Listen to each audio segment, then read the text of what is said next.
This is just a quick video, as the thumbnail and title says. I am actually discontinuing this Goldbox, or probably more accurately, putting it on pause. Um, it's been selling really well. I'm really happy to hear that or to see that happening. But there's a few tweaks I want to make, and I can't make them while I'm trying to sell them because I just got to prove out the testing. But the tweaks aren't to improve how good this works. It's just to make it the process of getting the kits together more quicker and cheaper.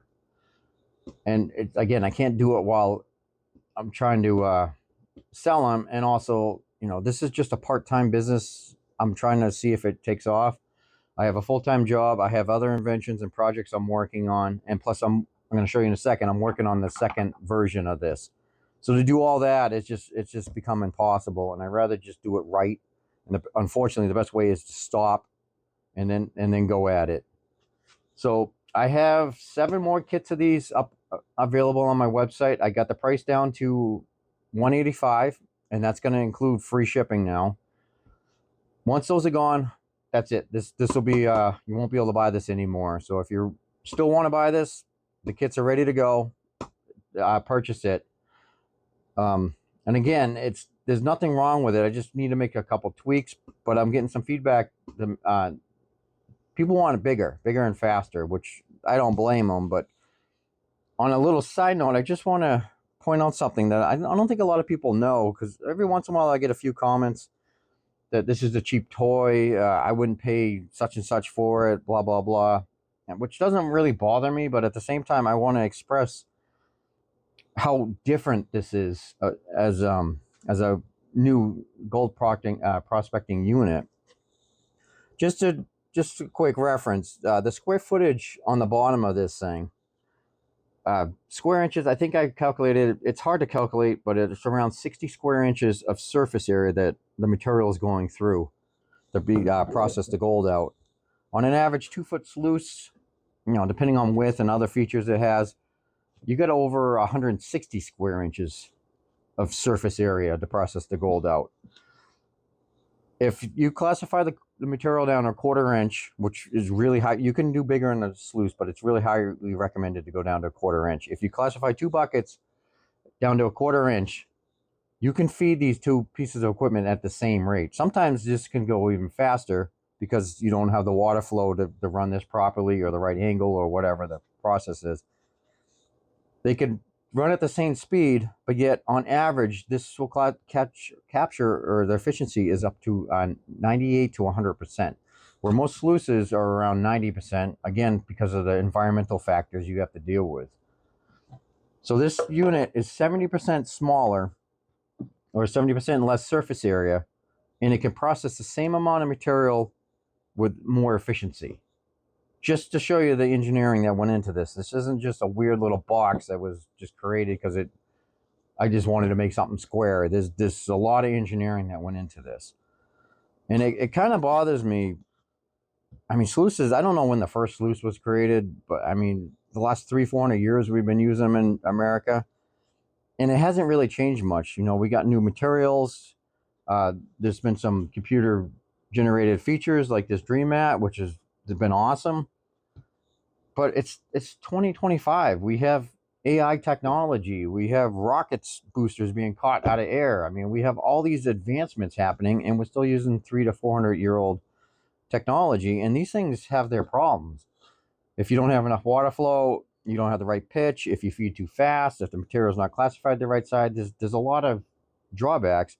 And one thing that always bothered me is when you're done and you empty this out into a pan, there is a ton of material still left you got to pan out. I was always surprised with that. With this, maybe a 1/4 of a cup, if that, it's down to an 1/8 of a cup. So I always thought it could be improved, and that I did. It worked so well, I ended up starting a side business to see what happens with it. And so far, it's been good. I've been getting, I've sold a lot of these, even a few to Australia, which I was actually surprised on that people are willing to pay the shipping for that. But so far, it's been good. But like anything, it can be better. And this is where this comes in. I've increased the size. I'm still making this. I'm making parts right now. I just stopped to create this video. But you can see big difference in size. This is going to run, well, in theory, it can run 1/2 inch classified material, but realistically, it'll probably be 3/8 or smaller. Ideally, what I've learned over the years, classifying material down to 1/4 inch, unless you're in the area with some big pickers and stuff like that, is ideal for whether it's this Goldbox, this one, or the sluice or panning. It's just so much more efficient. But it can run. This will be able to run bigger material. And even just to show you the hopper sizes, there is a big difference. But one thing I've always wanted to do, I always planned on doing this. I don't know why I didn't do it with this this box.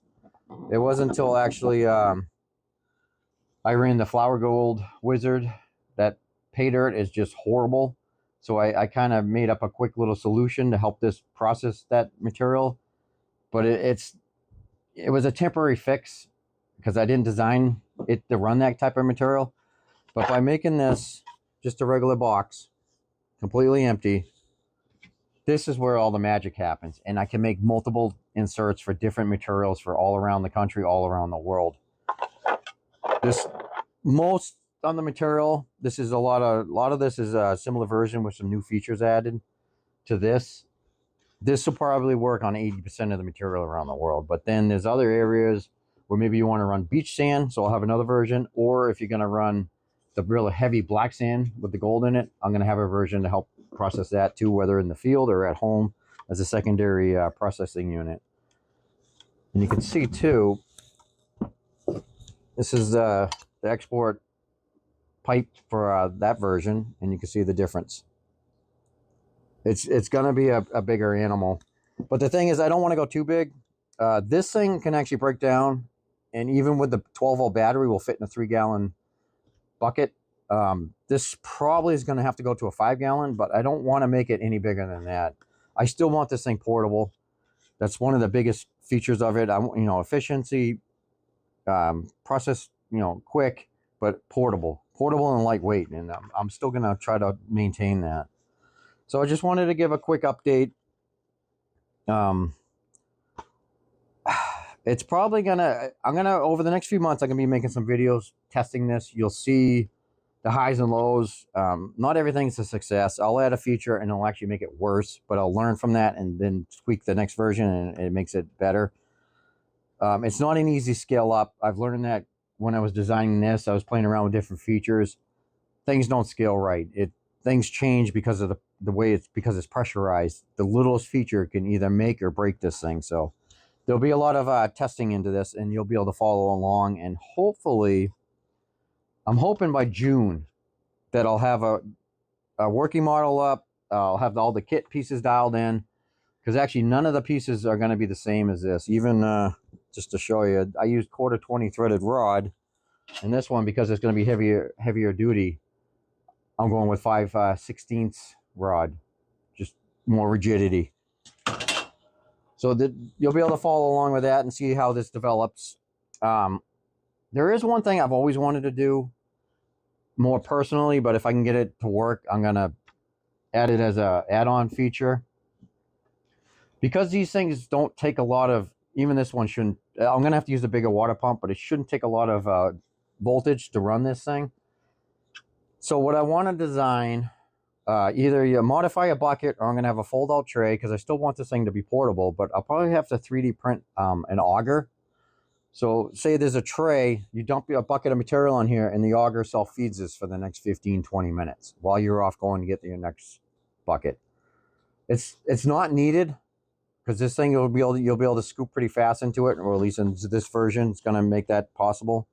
This was about every 10 to 12 seconds. I want to get this down to about 5 seconds or less. You can just keep feeding this thing in.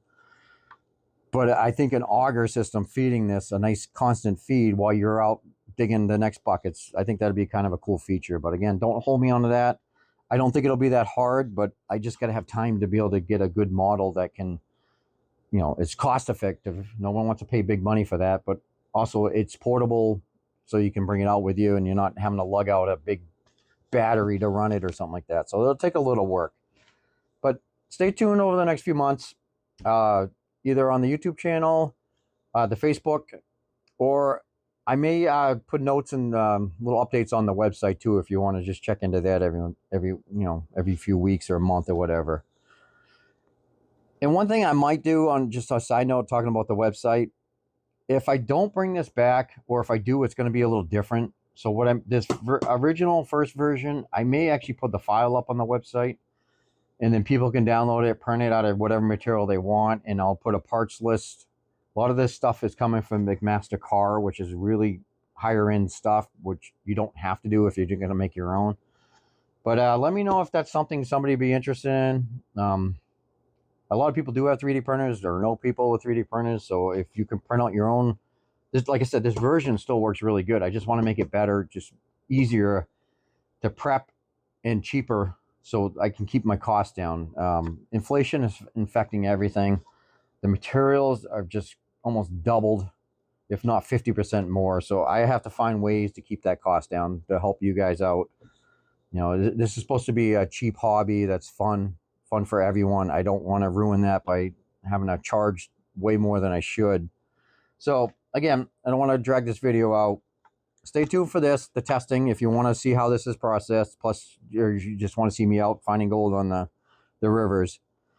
And like I said, hopefully by June, I'll have the final version. You'll see how good it works through the videos. You'll have multiple trays for different option materials depending where you are in the world.